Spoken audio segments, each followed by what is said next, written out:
Jesús dijo en su oración en Juan 17:3, y esta es la vida eterna, que te conozcan a ti, el único Dios verdadero, y a Jesucristo, a quien has enviado.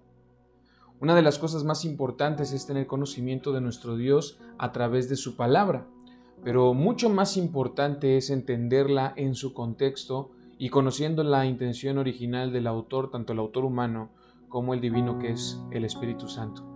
De esa manera podemos conocer su voluntad agradable y perfecta para nuestras vidas. Lamentablemente, como dijo el pastor John MacArthur, hoy la iglesia parece pensar que su meta es ayudar a las personas a sentirse mejor acerca de sí mismos. No les ofrecen a las personas otra cosa que placebos espirituales. Se enfocan en la psicología, en el amor propio, en el entretenimiento y en otras 1000 diversiones para tratar de satisfacer esas necesidades. Para evitar eso y poder estudiar de manera correcta las Escrituras, es conveniente tener un panorama general de los grandes temas de la Biblia. Si hablamos del tema general y unificador de todas las Escrituras, MacArthur y Mayhew hablan de que el amplio tema del reino, tanto humano como divino, aparece a lo largo de la Biblia, ya sea Antiguo y Nuevo Testamento. Pero dentro de ese tema general y unificador podemos ver unos temas generales que nos ayudarán a comprender las Escrituras dentro de su contexto general. El primer tema que vemos es la revelación de un solo Dios vivo y verdadero. Cuando predicamos la Escritura de manera completa, sin hacer eisegesis, esto es, meter nuestras ideas al texto, podemos tener la tranquilidad de que nuestra enseñanza es sana y de acuerdo a las Escrituras tal como Dios se ha querido revelar a sí mismo, como el único Dios verdadero. El Shema judío que vemos en Deuteronomio 6:4 inicia: escucha, oh Israel, el Señor es nuestro Dios, el Señor uno es.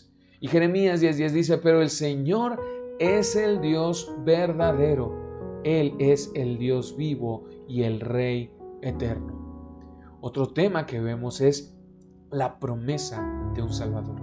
Desde el primer evento de la historia de la humanidad, cuando ocurre la caída del hombre, Dios en su misericordia, en lugar de destruirnos, nos dio la promesa de un Redentor que iba a acabar con Satanás. Es lo que se conoce como el protoevangelio en Génesis 3:15, que dice: pondré enemistad entre tú y la mujer, entre tu simiente y su simiente. Él te herirá en la cabeza y tú lo herirás en el talón.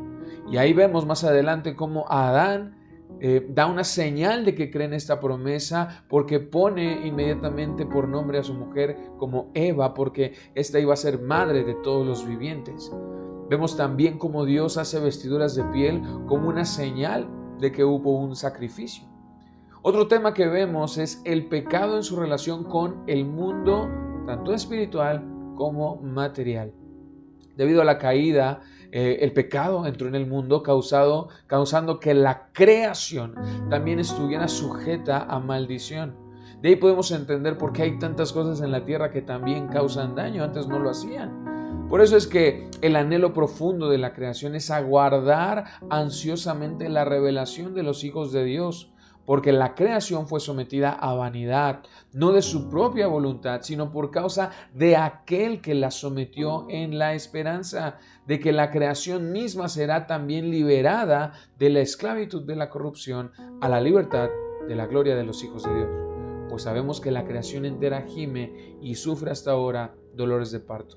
Esto dijo el apóstol Pablo en Romanos 8:19 al 22. También vemos el tema general de que de el hombre en su interacción con Dios. Sabemos que el pecado entró en el mundo por un hombre que fue Adán, como lo vemos descrito en Romanos 5:12. Y debido a eso no podemos tener una relación correcta con Dios, debido a la caída, debido al pecado, debido a la muerte y separación. Pero pues Dios es santo. Y por lo tanto no tenemos la capacidad en nuestra naturaleza de agradarle, porque en nuestra naturaleza no haya cabida en agradar a Dios, sino en ofenderlo por nuestra naturaleza caída. Por eso es que la Biblia nos enseña: no hay justo ni aun uno, no hay quien entienda, no hay quien busque a Dios, todos se han desviado, a una se hicieron inútiles, no hay quien haga lo bueno, no hay ni siquiera uno. Por eso, como dice MacArthur, es muy importante para nosotros tener la palabra de Dios en nuestras mentes y corazones, de modo que sepamos cómo ser obedientes. Porque si nosotros queremos hacerlo por nuestra sabiduría, nuestra fuerza, solamente podremos desagradarlo, solamente podemos ofenderlo. Otro tema que vemos es, a lo largo de las Escrituras, es el desarrollo de la gracia de Dios en la redención. Pues siendo esclavos del pecado, la humanidad necesitaba que Dios les mostrara cómo tener una relación correcta con su Creador. Por eso es que nos ha dejado su palabra, pues en ella encontramos el testimonio de nuestro Señor Jesucristo.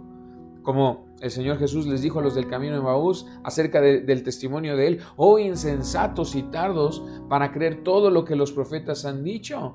¿No era necesario que el Cristo padeciera todas estas cosas y entrara en su gloria?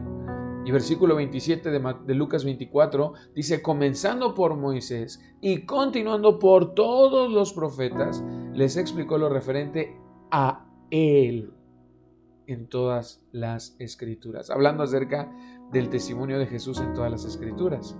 De manera rápida, otros temas que se ven a lo largo de las Escrituras es la historia del pueblo de Dios en diferentes épocas, desde que llamó a Abraham hasta la esclavitud de Egipto, hasta que los liberó, y luego el reino, y luego la caída en Babilonia, y luego la liberación.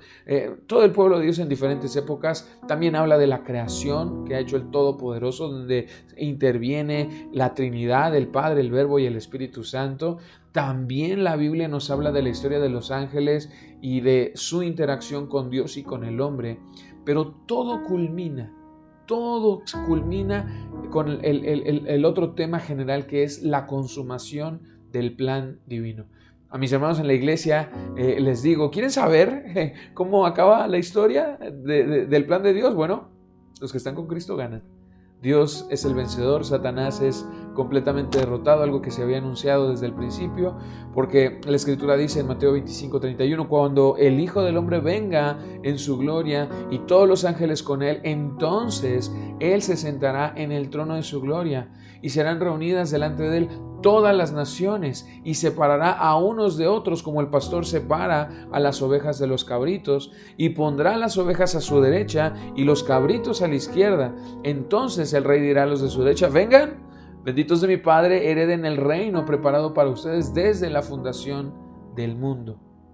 Y quisiera terminar con una cita de un libro que se llama Guía de Supervivencia Pastoral, que dice: el Señor nos llama a una relación íntima con Él a través de la oración y la palabra.